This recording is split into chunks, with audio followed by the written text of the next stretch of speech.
दुनिया के इतिहास में कुछ ऐसे नेता हुए जिन्होंने अपने देश की तकदीर बदल दी। उन्हीं महान नेताओं में से एक थे नेल्सन मंडेला। उन्होंने अन्याय और भेदभाव के खिलाफ लड़ाई लड़ी, 27 साल जेल में बिताए और बाद में अपने देश के राष्ट्रपति बने। उनका जीवन साहस, संघर्ष और क्षमा का अद्भुत उदाहरण है। प्रारंभिक जीवन। नेल्सन मंडेला का जन्म 18 जुलाई 1918 को मवेजो नाम के छोटे से गाँव में हुआ था, जो साउथ अफ्रीका में स्थित है। उनका असली नाम रोलीहाल मंडेला था, जिसका अर्थ होता है शरारती या परेशानी पैदा करने वाला। मंडेला एक सोसा समुदाय से थे और एक सम्मानित परिवार में पैदा हुए थे। बचपन से ही वे पढ़ाई में बहुत तेज थे। उन्होंने यूनिवर्सिटी ऑफ फोर्ट हेयर और बाद में यूनिवर्सिटी ऑफ विथस्टैंड से कानून की पढ़ाई की। पढ़ाई के दौरान उन्हें अपने देश में हो रहे नस्लीय भेदभाव का एहसास हुआ। अपार्थाइड के खिलाफ संघर्ष। उस समय दक्षिण अफ्रीका में अपार्थाइड नाम की व्यवस्था थी, जिसमें काले लोगों के साथ बहुत भेदभाव किया जाता था। उन्हें बराबरी का अधिकार नहीं मिलते थे। इस अन्याय के खिलाफ लड़ने के लिए मंडेला अफ्रीका नेशनल कांग्रेस में शामिल हो गए।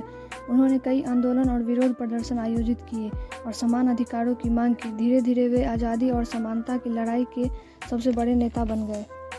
सरकार को उनका आंदोलन पसंद नहीं आया और 1962 में उन्हें गिरफ्तार कर लिया गया। बाद में उन्हें उम्र कैद की सज़ा सुनाई गई। मंडेला ने लगभग 27 साल जेल में बिताए, जिनमें से अधिकतर समय उन्होंने रॉबिन आइलैंड की जेल में गुजारा। कठिन परिस्थितियों के बावजूद उन्होंने कभी हार नहीं मानी और दुनिया भर के लोगों के लिए प्रेरणा बन गए। रिहाई और राष्ट्रपति बनना।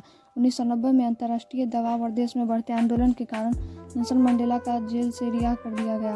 1994 में दक्षिण अफ्रीका में पहला लोकतांत्रिक चुनाव हुआ और नेल्सन मंडेला देश के पहले अश्वेत राष्ट्रपति बने। राष्ट्रपति बनने के बाद उन्होंने देश में शांति, एकता और समानता लाने के लिए काम किया। सम्मान और विरासत। नेल्सन मंडेला शांति और मानवाधिकार के प्रतीक बन गए। 1993 में उन्हें नोबेल पीस प्राइज से सम्मानित किया गया। 5 दिसंबर 2013 को उनका निधन हो गया, लेकिन उनकी सोच और संघर्ष आज भी दुनिया के लोगों को प्रेरित करती है। निष्कर्ष। नेल्सन मंडेला का जीवन हमें सिखाता है कि साहस, धैर्य और सच्चाई हमें किसी भी अन्याय के खिलाफ जीत हासिल कर सकते हैं।